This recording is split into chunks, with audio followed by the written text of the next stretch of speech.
backed and powered by 150 years of business experience. Venue is a virtual data room trusted by the best of the Fortune 500 to move deals seamlessly from one to the other to the next to. Fast-growing segments of media and technology are providing a means to bridging the physical and digital worlds. We see this in connected cities, the Internet of Everything, out-of-home media, location-based media, and even the tech and programmatic buying of advertising. And as these medias continue to grow, so do new and exciting opportunities for M&A. Established companies as JCDecaux and Lamar Advertising and newcomers like Blow Up Media are recent prime examples of this deal opportunity.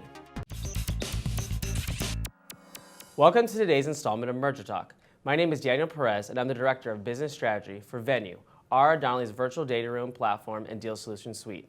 Today I'm joined by Mark Boidman of Peter J. Solomon Company, one of the top bankers in the digital media and out-of-home market. So Mark, out-of-home media ranges from legacy radio and billboards to cutting-edge applications within technology and media.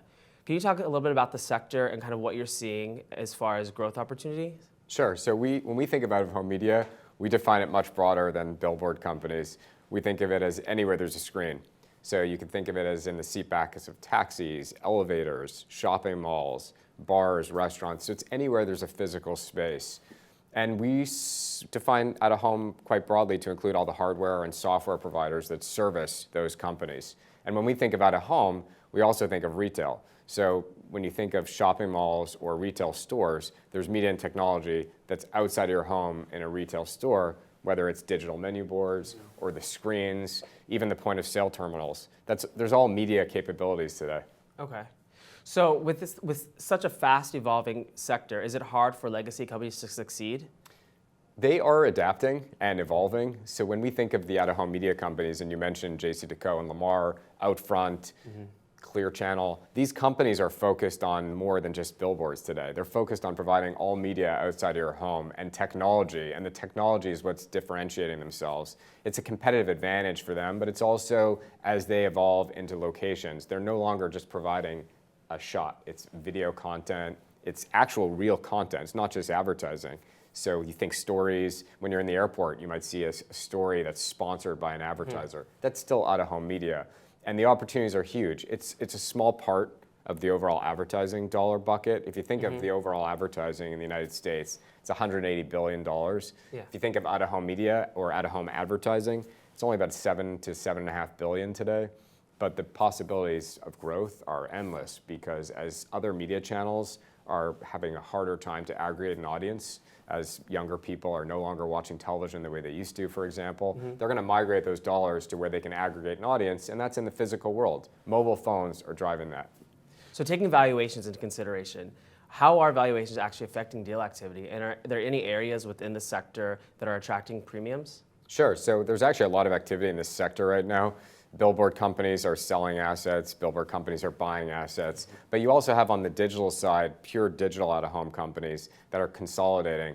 It's much more powerful in a sector where you own the entire vertical. For example, in the shopping mall category, there's one company that has all the digital media rights within shopping malls. For them, it allows them to attract better pricing, better advertising dollars because they're reaching more eyeballs and they almost have the entire market.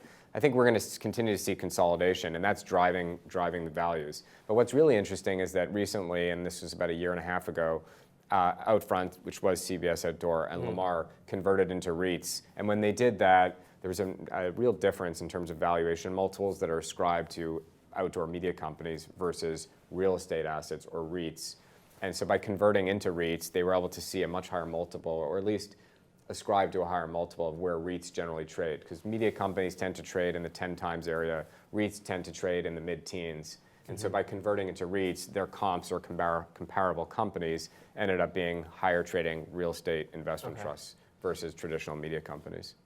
So taking the diligence process into consideration, what would you tell deal makers to keep in mind throughout that process? Sure. So when we think of diligence, these days, everything's online. Online data rooms, virtual data rooms, but even access to information, their own FTP sites, for example. So we're seeing a lot of value that's being provided by access to information more efficiently. And it speeds up the process. It also is more accountable in terms of the tracking. And we set up trackers both with these online online data rooms, but also on our own. We set up trackers and logs, and we're able to track the information. It makes it much easier in the diligence process. And I think also the other thing we're seeing is the ability to share information real time. So in terms of diligence, being able to have a platform where we can all exchange ideas around the diligence, questions we have, it makes for a much more streamlined process. Okay, great. Well, thanks so much again today. I've been speaking with Mark Boidman, Managing Director of Peter J. Solomon Company. Thanks for watching. For more merger talk, visit The Deal.